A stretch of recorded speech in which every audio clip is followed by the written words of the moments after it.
अस्सलाम वालेकुम दोस्तों। बिस्मिल्लाहिर्रहमानिर्रहीम। मेरा नाम मसूद अली है।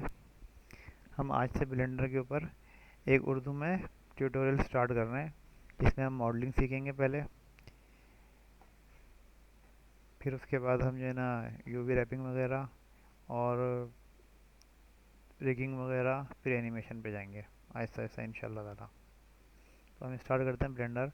जब हम ब्लेंडर स्टार्ट करते हैं तो एक इस तरह की एक स्क्रीन आती है। उस स्क्रीन में सामने ये general 2D animation, scripting, VFX और वीडियो एडिटिंग के नाम से इस तरह के इसकी मोड रखे हुए हैं। हम अभी फ़िलहाल जनरल पे क्लिक करके इसको स्टार्ट कर लेते हैं। सही है। जब हम ये स्टार्ट करते हैं तो इस तरह की हमारी एक डिफ़ॉल्ट स्क्रीन आ जाती है। इसमें ये डिफ़ॉल्ट क्यूब रखी हुई है पहले से। ये कैमरा है और ये लाइट है। सही है। जब हम इसको सिलेक्ट करते हैं तो ये यहाँ इधर शो भी हो रहा है। सही है। यहाँ पे हमारी लेयर के बारे में पता चलता है, किस लेयर में ये भी हम। और ये लेयर हमारी कलेक्शन के नाम से होती हैं। अगर हम इसमें यहाँ पे एक और लेयर, ये देखें, हम यहाँ पे एक और लेयर बना देते हैं। अगर मैं इसको ऊपर से लेयर को बंद करता हूँ तो ये गायब हो जाती है और हम इस वाली लेयर में मौजूद हैं। अभी मैं इसको यहाँ से दोबारा खोल लेता हूँ, फिर इसमें चले आते हैं। ये हमारा कैमरा था, ये लाइट है और ये डिफ़ॉल्ट क्यूब है। और चौथी चीज़ इसके अंदर ये 3D कर्सर है। 3D कर्सर क्या चीज़ है? ये बहुत सारे कामों में आता है हमारे, लेकिन फ़िलहाल अभी अगर हम कोई चीज़ यहाँ पे ऐड करते हैं तो जिस जगह पे हमारा 3D कर्सर रखा हुआ होगा, हमारा बनाया हुआ क्यूब या प्लेन वहीं पर आगे बनेगा। सही है। पहली चीज़ तो ये है। अब इसके अंदर जो है ना हम थोड़ा सा ये टूल्स के बारे में, सामने इसके बारे में थोड़ा सा समझ लेते हैं। ये सबसे ऊपर जो सिलेक्ट का बॉक्स है, सही है, जैसे इलस्ट्रेटर वगैरह में होता है सिलेक्ट का, या कॉरल वगैरह में, इस पे इसको किसी ऑब्जेक्ट को सिलेक्ट करने का काम आता है। जैसे मिसाल के तौर पे हमने इसको सिलेक्ट कर लिया। सही है। और अगर हम इसको बाहर क्लिक कर देंगे तो ये डी सिलेक्ट हो जाएगा। सही है। इसके नीचे कर्सर, इस कर्सर को हम जहाँ इस रखना चाहें, ये कर्सर वहाँ रखने का काम आ जाएगा। अब अगर हम कोई ऑब्जेक्ट बनाएंगे तो वो इस जगह पर आएगा। सही है। उसके बाद इसमें नीचे जो है ना ये मूव, फिर नीचे रोटेट, फिर ये स्केल है। अब ये मूव है तो इसको हम यहाँ पे इस क्यूब को हम वाई एक्सिस के ऊपर इस तरह मूव कर सकते हैं। सही है। ये ऊपर जो ब्लू जा रहा है ये जेड एक्सिस पे मूव कर सकते हैं और ये एक्स एक्सिस पे मूव कर सकते हैं। सही है। इस तरह ये रोटेशन है। अब ये हम रोटेशन का इसको ऑन कर लेते हैं तो अब ये हमारा एक्स एक्सिस पे रोटेट कर रहा है, ये हमारा वाई पे, और ये हमारा जेड एक्सिस पे। फिर इसके नीचे स्केल है। स्केल के लिए हम यहाँ पे इसको, ये देखें, जेड एक्सिस में स्केल हो रहा है यानी कि बड़ा हो रहा है। ये वाई में बड़ा करने के लिए और ये जेड में बड़ा करने के लिए। अगर हम इसको पीछे से दबा के करते हैं तो ये तीनों तरफ से बराबर बड़ा यानी कि स्केल होगा। स्केल अप और डाउन, इनके छोटा और बड़ा करने के लिए। सही है। इसको हम डिलीट मार देते हैं यहाँ से। एक क्यूब हम एक क्यूब हम और ले लेते हैं दोबारा। सही है। अब देखें। सही है। पहले हम इस पे स्क्रीन के ऊपर यानी कि व्यू पोर्ट पे इस्तेमाल करने के तरीके हैं। देखें, लेफ़्ट जो बटन होता है हमारा, वो हमारे किसी ऑब्जेक्ट को सिलेक्ट करने में, ओके करने में, इंटर करने में काम आता है। सही है। फिर बीच में मिडिल बटन है, फिर उसके बाद राइट ऑप्शन, राइट बटन है। तो जो बीच वाला बटन है उस पर अगर हम सिर्फ बगैर कोई कंट्रोल या शिफ्ट दबाए वगैरह अगर हम इसको स्क्रॉल करेंगे तो ये हमारा जूम कम और ज़्यादा करने का काम आता है। अगर हम कंट्रोल दबा के करेंगे, सही है, ये देखें, जूम कम ज़्यादा करने का काम आता है। और अगर हम शिफ्ट दबा के मिडिल वाले बटन से तो ये इस तरह ये पैनिंग कहलाती है। जैसे हम इसको अपनी मर्ज़ी की जगह पर रख सकते हैं, अगर हमें ये जगह देखनी है या फिर हमें ये जगह देखने के लिए। सही है। और स्क्रीन को रोटेट करने के लिए, यानी कि व्यू पोर्ट को रोटेट करने के लिए सिर्फ मिडिल बटन इस्तेमाल करते हैं खाली। ना हम शिफ्ट दबाएंगे ना हम कंट्रोल दबाएंगे। सही है।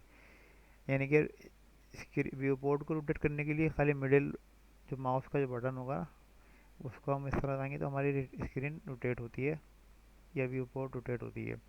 शिफ्ट दबा देंगे तो ये पैनिंग करेगा, और अगर कंट्रोल दबा के करेंगे तो ये जूम इन और आउट करेगा। सही है।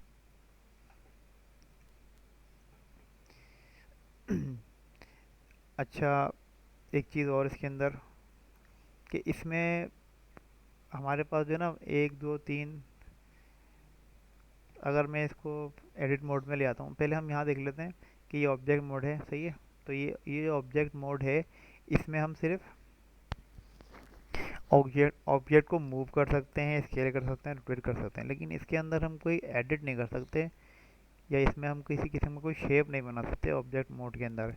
इसके लिए हमें यहाँ से एडिट मोड में जाना होता है। सही है। अब इस एडिट मोड में ये देखें आप, यहाँ पे ये वर्टेक्स, ये एज और ये फेस। अच्छा, पहले हम इसको समझ लेते हैं कि ये वर्टेक्स क्या चीज़ है। किसी भी ऑब्जेक्ट का जो एक पॉइंट होता है ना, सही है, वो एक पॉइंट, इसकी एक वर्टेक्स होती है। सही है। ये वर्टेक्स है, ये वर्टेक्स है, ये वर्टेक्स है। ये यहाँ पे बताता भी है नीचे। सही है ना, कि इसमें 8 वर्टेक्स हैं इस ऑब्जेक्ट के अंदर, 8 इसके, 12 इसके एजेस हैं और 6 इसमें फेसेस हैं। सही है। तो ये हमारे वर्टेक्स हो गई ये। और दो वर्टेक्स के बीच में जो नीचे लाइन जा रही होती है ना, ये देखेंगे, इसको एज कहा जाता है। सही है। और दो एज के बीच में जो हिस्सा होता है उसको फेस कहा जाता है। अब अगर हमें अगर हमें वर्टेक्स पे काम करना होगा तो यहाँ से हमें वर्टेक्स को सिलेक्ट करना पड़ेगा। अब हम वर्टेक्स को सिलेक्ट करने के बाद जब हम इसको इसको हम जी दबाएंगे ग्रैब करने के लिए, तो ये अब हमारा जहाँ दिख जाए वहाँ मूव कर सकते हैं।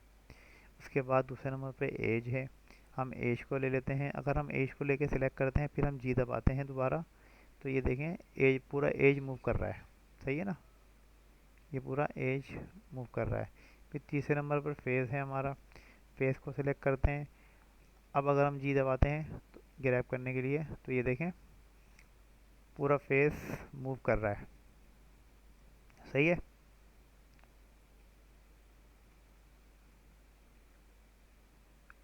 और इसके अंदर एक चीज़ ये है कि ऊपर की जो स्क्रीन, ये नंबर नंबर इसमें हमारे कीबोर्ड पे दो जगह होते हैं, एक सामने लाइन में हॉरिजॉन्टल होते हैं। सही है, फंक्शन की से नीचे, और एक हमारे राइट साइड पे छोटे से नंबर्स होते हैं, न्यूमेरिक जो है ना, न्यूमेरिक कीपैड जो रखा हुआ होता है। तो इन दोनों में फ़र्क ये है कि जब हम एडिट मोड में जाते हैं तो अगर हम फंक्शन कीज़ के जो नीचे वाले नंबर होते हैं, अगर हम इनको दबाएंगे ना, जैसे 1 दबाते हैं हम, तो ये वर्टेक्स सेलेक्ट कर लेता है, अब हम वर्टेक्स मोड में चला जाएगा। सही है। उसके बाद दूसरे नंबर पर है, अगर हम नंबर 2 दबाते हैं, ये नंबर 2 दबाते हैं, तो ये एज मोड में चला जाएगा, यानी कि हमें वहाँ जाना नहीं पड़ेगा। और अगर हम 3 दबाते हैं तो ये फेस मोड में चला जाएगा। सही है। और जो राइट साइड पे जो कीपैड है हमारा, सही है, तो इसमें ये हमारे स्क्रीन के व्यू को बताने का काम आता है। अगर हम 1 दबाते हैं, सही है, अगर हम 1 दबाते हैं तो ये फ्रंट व्यू पे आ जाएगा। सही है। 3 दबाते हैं तो ये राइट व्यू पे आ जाएगा। और अगर 7 दबाते हैं तो ये टॉप व्यू पे आ जाएगा। सही है। 1, 3 और 7।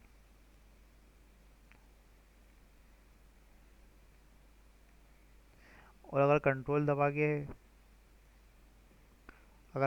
दबा के यही नंबर दबाएंगे 1, 3 और 7, तो इनका अपोजिट में, यानी कि जिद में आएगा। जैसे 1 से फ्रंट आ रहा है तो कंट्रोल 1 से उसका बैक आएगा। कंट्रोल 3 से राइट के बजाय लेफ़्ट आएगा।